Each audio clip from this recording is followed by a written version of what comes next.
Hello and welcome to today's episode in which I make another cracking potato dish because boy do I love me some potatoes. Last year someone reached out to me on Instagram to say that they grew lots of chilies and other bits and pieces on their allotment. Would I like some chilies? So I went over and he hooked me right up. If I can find a picture, we'll slot one in. We've kept in touch ever since, and the other day he messaged me and said, oh, I've got a load of potatoes if you want some. He popped over a few days ago and gave me a huge shopping bag full of potatoes. A few hours later, I was reviewing some comments in YouTube Studio, and someone, Chibs, had reached out and said, oh, you should try making patatas en potencia, which is a Spanish potato dish made with saffron. So I was like, well, that's just kismet, isn't it really? I looked for a recipe online and I found one on SpainOnAFork.com. I'll link to that in the description for you. The dish is thick slices of potato that you fry and then you cook off an onion and add broth into it and then let the broth soak into the potatoes. Theirs isn't vegan because it uses eggs, but it says to veganize it, just leave the eggs out. I did think about going out and buying some of the Yogg's egg replacement that I've used, but I thought, I'll try it without one time and then I know for the future whether it would benefit or not. It'll be somewhat lengthy purely because you have to fry the slices of potatoes in batches so that you don't overcrowd the pan. But other than that, fairly straightforward, I think. I'm using quite a large frying pan. I think this one's 30 centimetres, like 12 inches. This is an induction stove, so you need to bring pans up really slowly, otherwise you can warp the bottom of them. So I'm going to start that going now. Poured enough oil in to kind of fully cover the bottom of the pan. Once it's heated up, it'll spread out fully. Josh did tell me the names of all the different varieties, and I've completely forgotten.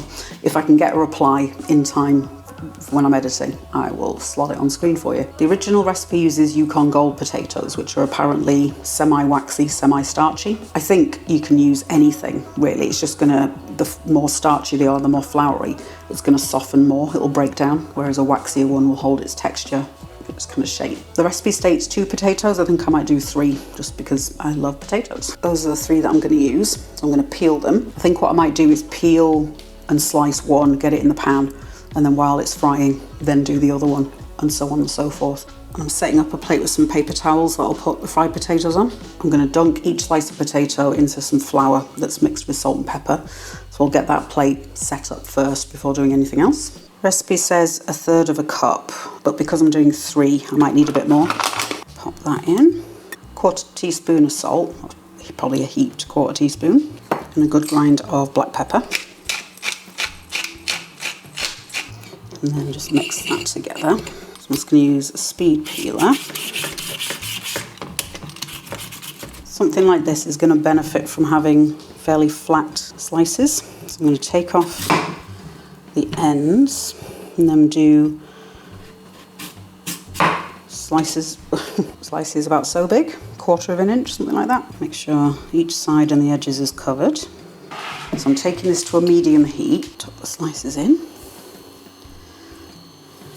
Let those fry for about 3 minutes. I can probably get this done in 4 batches. I'm just going to boil the kettle to make the stock. Okay, so these are about 3 minutes, so I will turn them over.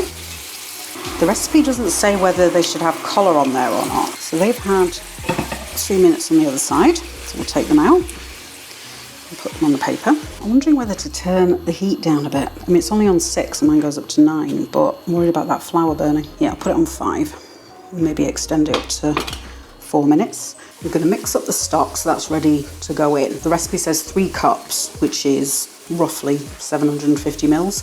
I'm going to use a couple of these vegetable stock cubes. Feel free to use chicken flavour, beef flavour, whatever you like. I'm just going to pour a little bit more oil in the pan. The person who suggested the recipe said it's potatoes in saffron.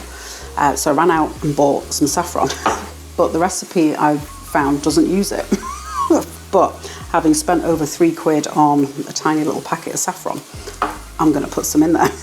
So I'm going to put it in with the stock because that will give it time to infuse. And saffron gives it a really beautiful orange colour as well as a nice kind of spiced flavour. Very mild but very nice. So I'll add in a few threads. I don't know, it's difficult to say because they're all broken up. I'll add the stock cubes in. I always crumble mine down a little bit just to make it easier for them to melt in properly. I'm going to take this up to 750.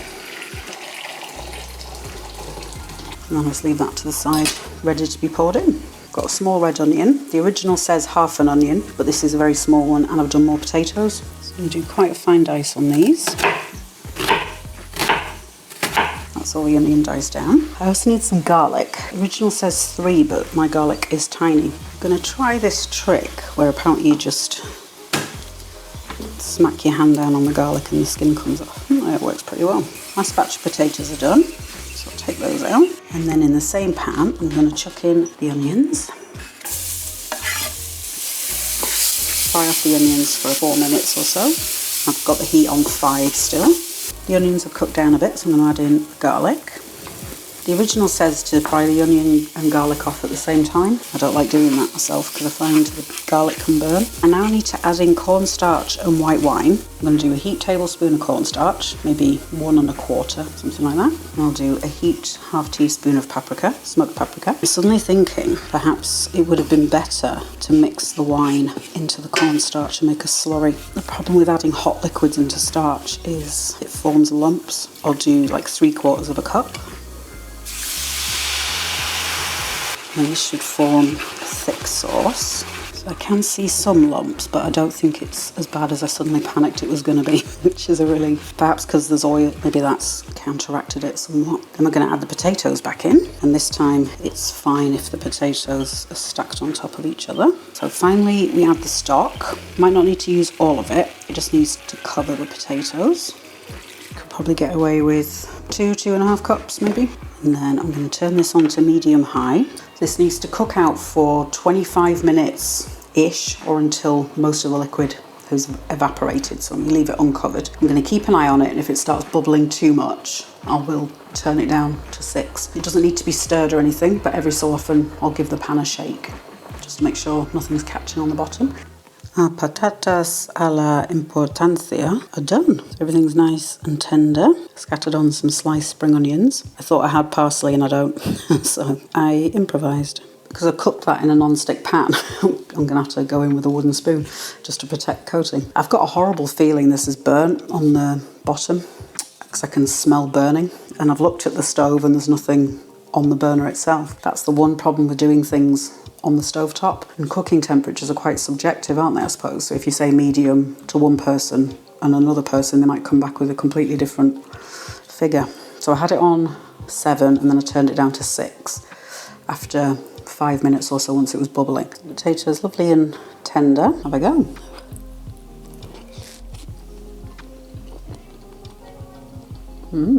Very tasty. Reminds me of the fondant potatoes that I did. I'll link to that in the description. The only difference being the amount of butter that's in the fondant potatoes. But similar texture, really nice and sort of creamy almost on the potatoes, but lots of savoury flavours. Yeah, I can see it already. You can see the burnt. All of that is burnt. What a shame. It's a good job I did 3 potatoes, isn't it? At least I can salvage off the top layer or 2. And it's a good job I did it in a non-stick pan. I did half consider using the cast iron. Obviously the temperature was just too high. If you're going to do it on the stove, you're probably going to want to go 4 at the maximum. Because the problem is you've got cornstarch in there and flour. And the potatoes are starchy a little bit as well. So you've got solids in direct contact with heat. So they are just going to keep cooking. Next time I make it, because I will make it again, I might even put it in the oven. Once I've stacked everything and poured the stock in, I might put it in the oven and bake it at like 160 in a fan oven, maybe 180, and drop it if it starts getting too dark on top. Because I kept picking it up and I was moving it. I did everything as I should in the recipe. And I even looked through the comments at the bottom to see if anyone else had noticed anything similar. So it obviously it's a me thing. I'm not blaming the original creator or anything. It's just I clearly had the temperature too hot. It could also be the case that because I had the kind of thick liquid as I was stacking the potatoes in there, because it's so thick, maybe that started it caking on the bottom. Then obviously the longer it's in contact with heat, the more it burns. So perhaps to combat that, maybe put the stock in, or some of the stock in, so that it's not quite as concentrated and thick on the bottom. I will try the dish again, or maybe try a few different ways of combating this problem. Because I think even if I'm going at a much lower temperature, that's going to radically increase the cooking time. Yeah, tricky one that. In terms of the flavour, it's definitely worth experimenting with because it's very tasty. A few very humble ingredients, apart from the saffron that wasn't in the original. You know, you're talking quite cheap ingredients. The wine in there isn't essential. You know, it's a nice thing to have in there. You know, you're not going to radically miss it if you skip it. So it's a really nice way of elevating some really cheap ingredients. It could also be really nice to chuck a load of like extra mature vegan style cheese on top. I'll probably try that with the leftovers tomorrow. My suspicion is that the entire bottom layer of the pan is burnt. Yeah, I've just pulled the other side off. And it's the same. Cooking is trial and error sometimes, even if you follow a recipe. Sometimes, you know, different people's equipment behaves differently, doesn't it? So, burnt bottom aside, I need to say thanks, Chibs, for the suggestion. It's a very tasty dish. If you've got any suggestions that you'd like me to have a go at, feel free to leave a comment down below. I'm always open to trying out new ideas. If you want to get some extra bonus content, things like behind the scenes, ideas that I've got brewing away in my brain pot, also a film and TV chat going on with the community, I'll leave the link down to my Patreon in the description for you. Like these people, they help support the channel, help me pay for ingredients and electricity and water. All of that super helpful, and it's a nice way of showing creators that extra bit of financial appreciation. If you'd like some more plant-based recipe ideas from side dishes to snacks and everything in between, like this video and subscribe to the channel. Tap the bell icon if you want to get an alert as soon as I publish a new one. While you're waiting for the next one, feast your eyes on this.